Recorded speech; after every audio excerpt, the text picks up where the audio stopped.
Ante la agudización de la crisis, nuestras medidas de emergencia. Al agravarse la crisis, aparecen dos opciones. La de los candidatos del ajuste, que difieren en los ritmos y grados para gerenciar el capitalismo semicolonial argentino, y la que planteamos los socialistas del MST, plasmada en el programa de 20 puntos del FIT Unidad. Al ir al súper, se siente el mayor ajuste en los ingresos populares tras la devaluación macrista avalada por Fernández al decir que el dólar a 60 pesos está bien. ¿Está bien para quién? Para capitalistas, oligarcas, banqueros y su casta política, pero no para el pueblo. ¿Es salida a bancar la gobernabilidad del ajuste para que Macri termine sin sobresaltos? Porque la tranquilidad que quieren dar a los mercados es la intranquilidad y saqueo a millones, con salarios y jubilaciones bajo la pobreza valuada en 31.148 pesos. Ni hablar de quienes no tienen empleo. Entonces, ¿qué medidas impulsar con la movilización para revertir la actual debacle social? Vayamos por partes. ¿Qué hacer con los precios y la inflación? Decían que era lo más fácil, pero los precios siguen imparables. La inflación es un impuesto regresivo con el que empresarios y gobiernos se apropian indirectamente de nuestros ingresos. Se la puede frenar eliminando el IVA de la totalidad de los productos de la canasta familiar. Con esta medida, esa gran canasta de productos bajaría entre un 10 y 21%. A su vez, para dar marcha atrás con las subas y congelar los precios, en las cadenas formadoras hay que implementar el control por parte de sus trabajadores para conocer los costos reales y sancionar a quien acapare o remarque según la ley 20.680 de abastecimiento. Esa ley, en su artículo 5, prevé multas millonarias, clausuras e inhabilitación a quienes a. elevaren injustificadamente los precios o tuvieren ganancia abusiva, b. acaparen materias primas o productos, c. intermediaren innecesariamente en la distribución y comercialización, d. redujeran la producción o no la incrementen habiendo sido intimados. Esta ley fija que los funcionarios no necesitan autorización judicial para ingresar a cualquier establecimiento con la fuerza pública. Podrán secuestrar libros y el Estado podrá vender las mercaderías secuestradas si el mercado está desabastecido. El gobierno podrá vender y distribuir todo lo confiscado sin importar quién sea el propietario. Es posible aplicar mano dura a las patronales que violen los precios máximos. Para asegurarlo, planteamos formar comités de control de precios y de abastecimiento popular. Así se para la inflación de cuajo. ¿Qué hacer con salarios, jubilaciones y planes? Para Macri son la variable de ajuste. Alberto promueve un pacto social estilo Helbart, donde patrones y burócratas pacten congelar salarios por años con precios disparados. Eso llevó al Rodrigazo. Por eso planteamos lo opuesto: reabrir las paritarias para defender los ingresos populares y recuperar su poder adquisitivo, estableciendo un aumento inmediato de salarios, jubilaciones, asignaciones y planes sociales. Que nadie gane menos de la canasta familiar, con indexación mensual por inflación real. Este es el único pacto a favor del pueblo, donde pagan los ricos, banqueros, el FMI y la casta política que generan la crisis. Así, millones saldrían de la pobreza y se erradicaría el hambre de la mitad de los pibes del país. También se debe anular toda la reforma previsional y los ataques a la jubilación votados por el macrismo y el PJ en las jornadas de diciembre de 2017. Macri dijo que no perderían con la inflación, pero la mínima será de 12.937 pesos en septiembre. Hay que aumentar el haber mínimo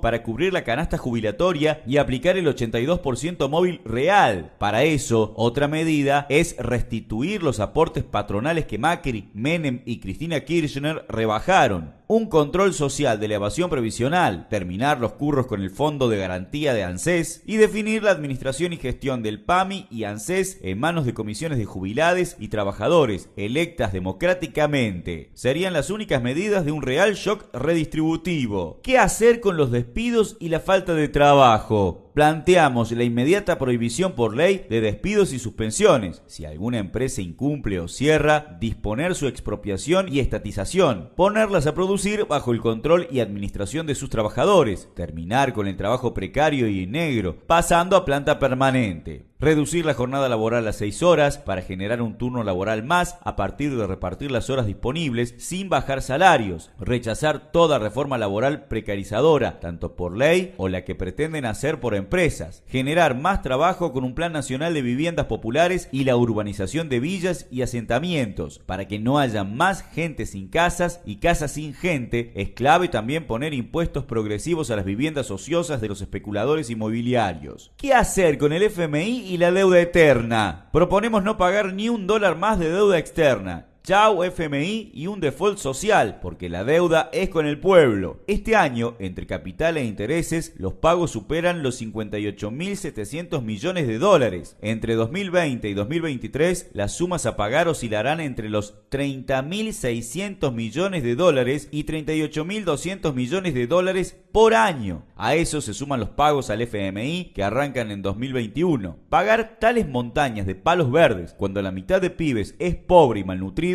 es un crimen social bancado por los funcionarios del capital. Es falso que el único camino sea pagar o renegociar, es decir, dos variantes de seguir pagando. Porque con esa millonada de plata se puede garantizar trabajo, salario, educación, salud y vivienda al pueblo. Para ello, romper con el FMI, no pagar y hacer una auditoría social sobre esta estafa de la deuda eterna. ¿Qué hacer con los impuestazos y tarifazos? Se impone una reforma impositiva donde paguen los que más tienen, abolir el impuesto al salario, impuestos progresivos extraordinarios a los grandes capitalistas, banqueros y terratenientes para resolver las necesidades más acuciantes del pueblo trabajador, anular los tarifazos, nacionalizar y reestatizar sin pago a las empresas de luz, gas, agua, petróleo, trenes, transporte y carga, pero bajo control y administración de trabajadores y usuarios populares. Así habrá servicios accesibles, eficientes y de calidad. ¿Qué hacer con el dólar, la fuga de capitales y riquezas? Desde el lunes posterior a las PASO se esfumaron más de 8.500 millones de dólares. Para cortar con tanta devaluación, evitar la fuga de capitales, cuidar a los pequeños ahorristas y brindar créditos baratos, planteamos nacionalizar la banca y el comercio exterior. Hoy, un puñado de monopolios, exportadoras agrarias, mineras, petroleras y automotrices dominan nuestro comercio exterior, es decir, lo que se vende afuera, exportaciones, y lo que se compra, importaciones. Nacionalizarlo es fijar un monopolio del Estado en el que todo exportador debe poner lo que exporta a disposición de un ente o junta nacional que define las normas de comercialización, qué mercados conquistar, a quién vender y a quiénes comprar, y definir así la relación con el imperialismo y demás países según intereses estratégicos. Determina cuánto y qué se exporta, después de cubierto el consumo interno. Así, la leche, el pan o carne dejarán de ser artículos de lujo porque los patrones priorizan vender afuera. También define qué importar, esos bienes realmente necesarios y que el país no produce. Como el Estado recibe los dólares en forma directa, se acaba la especulación y huida de divisas. Hoy los banqueros y financistas definen el precio del dólar y la fuga de capitales. La única medida para controlar la moneda y evitar devaluaciones es nacionalizar la banca, es decir, que todos los bancos pasen a integrar una única banca nacional que concentre los ahorros y créditos en manos del Estado bajo administración y control de sus trabajadores. Para luchar por estas medidas, te invitamos a sumarte al MST en el FIT Unidad, con el norte de un gobierno de trabajadores y el pueblo.